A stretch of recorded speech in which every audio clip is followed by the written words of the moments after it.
Everybody, Megaroar31 back here for FSi DFS. I'm going to be breaking down, there's actually going to be three slates on DraftKings for MLB tomorrow, which is Saturday, the 23rd of April. I'm going to do the early slate here. I'm going to try to get the afternoon slate video out there. We've got NASCAR to record tonight also for Xfinity tomorrow. And then we might not get to Maine, but I think, in your comments and your feedback to us, you like it when we cover the slates that not much information is out there for us. So that's what I'm here to do. So we're going to start with the 4-game early slate. It doesn't look like weather's going to be an issue for any of them. Maybe a 10% chance of rain in Detroit, but nothing major there. Winds blowing out maybe 14 miles per hour to left field in Chicago. Boosts hitters a little bit. It's actually going to be better hitting weather there. It's going to be in like the 60s, maybe up to 70. So we're starting to get there. Not these cold, like 30, 40 degree temperatures, winds blowing in, things like that. So 8-game slate, not many choices for pitchers. I think Cortez from the Yankees is going to be the number one chalk on the slate. He's got 9.5 or 9 1/3 scoreless innings so far to start. Had a beautiful game against Baltimore, 12 strikeouts there. Again, it was Baltimore had an immaculate inning. Until somebody starts hitting him and starts roughing him up. I know Cleveland has been a decent offense this year, but I think, that he has some really good stuff here, and I don't know if Cleveland's going to figure him out here, so I think he's safe to be your SP1. Woods has also started off the season really well. He's got 11 Ks in his 2 outings, 1.93 ERA. Doesn't really concern me much with his matchup there. I think, paying up for both pitchers up against the Nationals. There's definitely some strikeouts in that lineup, especially down below. You have like Soto and Cruz and Belt there in the middle, but the rest of the lineup isn't anything super, super exciting. It's not the Nationals lineup of about 3 years ago when they had, other guys in there like Harper and Rendon. So I think if in cash, I think people are going to pay up for both pitchers. In your mid-range, Hendricks is an option. He's not really a strong K pitcher, so he's not been horrible this year. He just actually pitched against Pittsburgh, though. And he gave up 6 runs in 3.2 innings. So they already saw him and already rested him up. Now, in between those starts, he had a decent game against Tampa Bay, a decent game against Milwaukee. So, who knows which version of him shows up. So I think he is pretty good, pretty risky to play in the mid-range. Next up, we have Skubal, who is from Detroit. He put up 24.4 against Kansas City. Again, Kansas City has been, with Cincinnati, has been one of the worst teams in baseball this year, but he's just up against a Colorado team that's really not a high strikeout team. There's even away from Coors Field this year, they really have been hitting the ball well and not been striking out with this new lineup that they've kind of made over there. So I think that both these guys are interesting, but I don't know if I really want to consider them. Sensatella is probably one of the cheap pitchers that I'd look at. And Detroit has a 24% K rate. Now, he only has 2 Ks in his first 2 starts, so he's not really striking a lot of people out. Didn't have a ton of strikeouts in spring training either. But I think Detroit might actually inflate his numbers there too. So I think he's interesting there. I think Colorado has a good chance to win the game. I don't think he goes super, super deep into it, maybe 4 or 5 innings. So cheap priced one there. Fading, Aaron Sanchez is coming up from AAA Syracuse. He didn't make the opening day roster for Washington because they had a game canceled and things got pushed because of rain and they're playing a doubleheader. They needed somebody. So they called him up. This is going to be his first start in Major League Baseball. He really hasn't pitched a ton in AAA. He only pitched 1 inning in spring training, and he's not the same Aaron Sanchez he was when he played for Toronto a couple of years ago. I think he was at San Francisco in 2019 or maybe last year. He just really is probably a marginal pitcher at this time. So he's a fade for me. I think San Francisco, I really like the bats against them. And then Zack Thomas in, let's see here. He said in 4 innings, because he also faced the Cubs recently, he had 2 earned runs, which isn't that bad. So, I mean, he did better in his matchup than Hendricks did in his matchup when the 2 teams faced each other already just recently. But he gave up 6 versus Milwaukee in 1 inning last time out. So I think both those pitchers are a fade for me. I think GPP, what's really interesting is McCarthy here against the Yankees.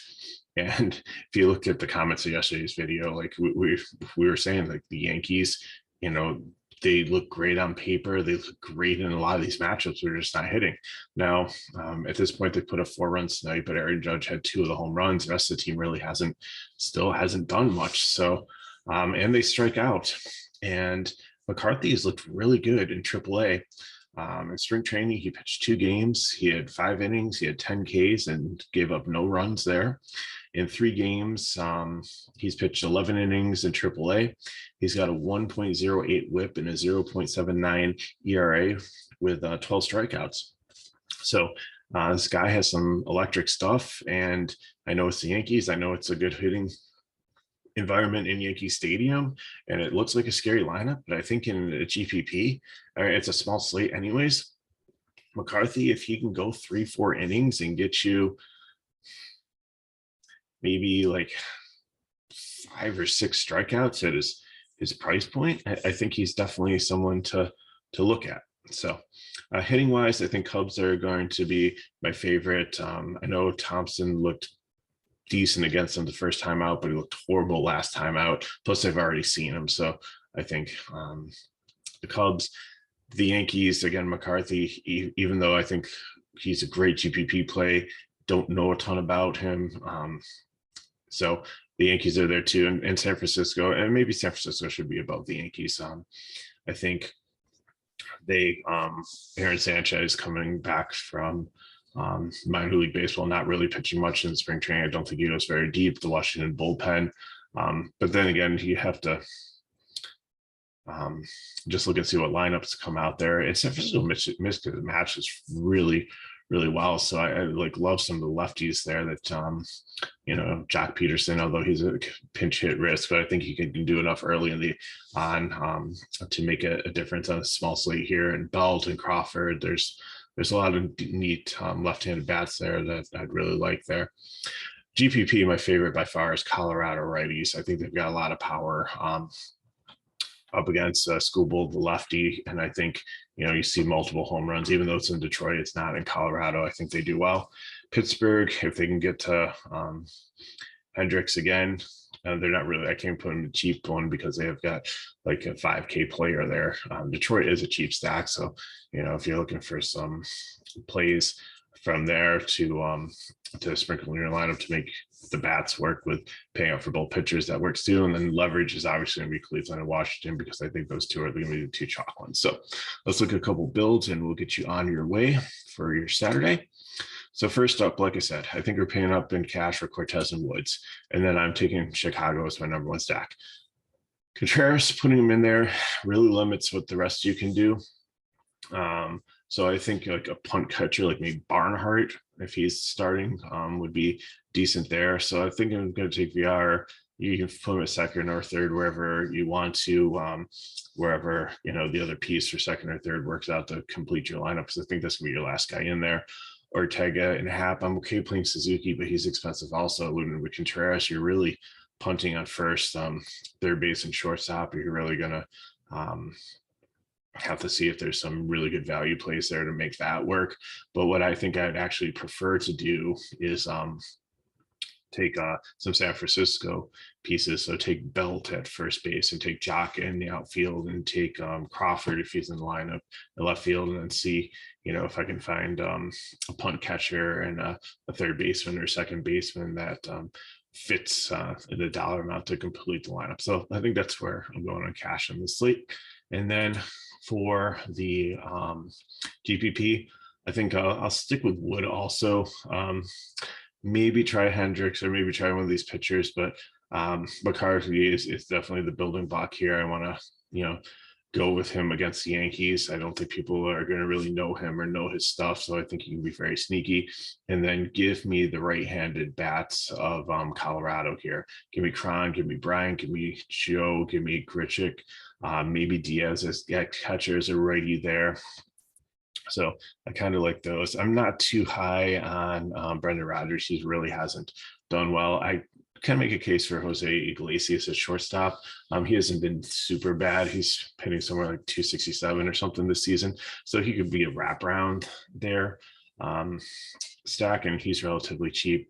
And for fill-ins, I mean, it's like whatever works. Like I might go some Cleveland guys here too, since I'm not playing Cortez here. And maybe this is the day that they do get to them. So J-Rom and Rosario, I think, at third base and shortstop. And then you just have to figure out your punt catcher and second base to fill out your lineup there. So that's what we got for the early slate. Appreciate you watching. If you have any comments, put them below.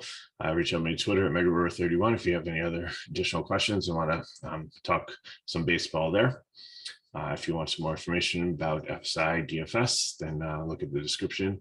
There's a link to our Discord and to our website. And stay tuned. Like I said, subscribe to our channel and like the video, and then you'll be alerted when our next videos come out. So, we're going to try to get one out for the afternoon slate, and then I'll see if we can get one out for the main.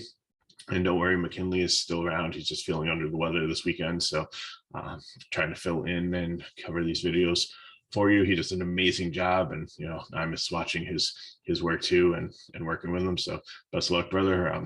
Drink some orange juice, get some rest. And hopefully early next week, we'll see you back on these videos breaking down like you can. It's MegaRuler31. Appreciate you watching, and we'll see you next time.